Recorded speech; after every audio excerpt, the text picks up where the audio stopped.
goes. So happy Wednesday. Just wanted to check in, kind of see where we were, talk to you about a couple things. So in my unit two, one of the big things that we're talking about is keeping yourself safe online. And on Monday, we talked about the idea on the internet, no one knows you're a dog. And the idea is really behind the screen, behind a computer, where you only have your computer, your keyboard, your mouse to interface with the world. Well, everybody else does it as well, and they necessarily aren't who they say they are or pretend to be.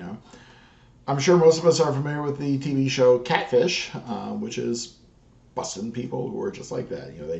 They make these personas, they go online, they engage in deception. Really being aware of who's on or who could be on the other side of that screen is a critical survival skill for working with the internet, working with technology. Now, I say that because one of the things that we're talking about this week is netiquette. Now, here's why netiquette is important.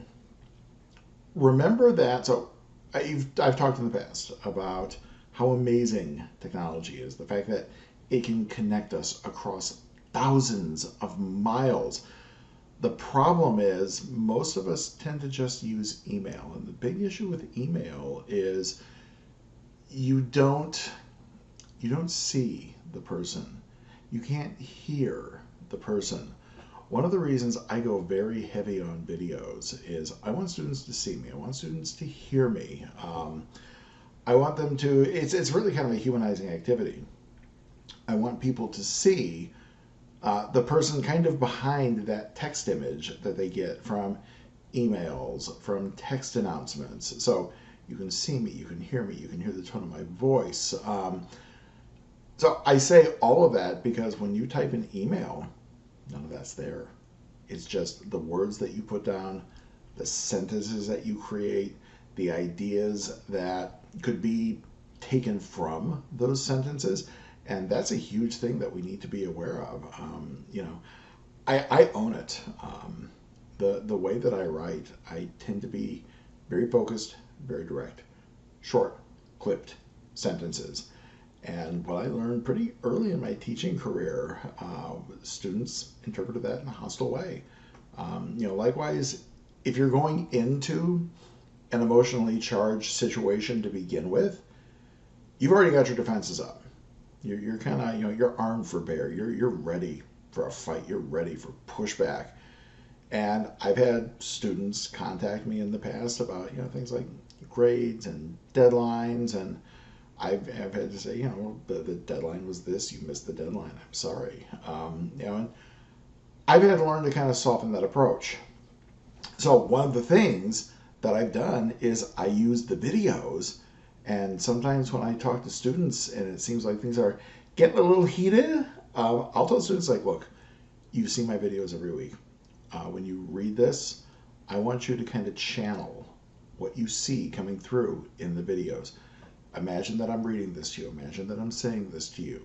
If it looks harsh, it's not. Read it in my tone of voice. Read it with my body language. That's another thing that we can't see in text. You can't see the other person's body language. So that's a huge thing to keep in mind with netiquette. And, again, depending on where you are, depending on what you're typing, you can kind of loosen up a little bit. Sometimes I'm a little more comfortable now, but I remember the first time I ever put an emoji, I put a smiley in. I almost felt dirty. It's like, oh my God, I was like, I'm putting a smiley in an email to a student? What is this, romper room? So that smiley, though, was a code to the student that, I'm smiling. When I say this, I'm not coming at you harsh and angry. Not like, capital letters, all capital letters.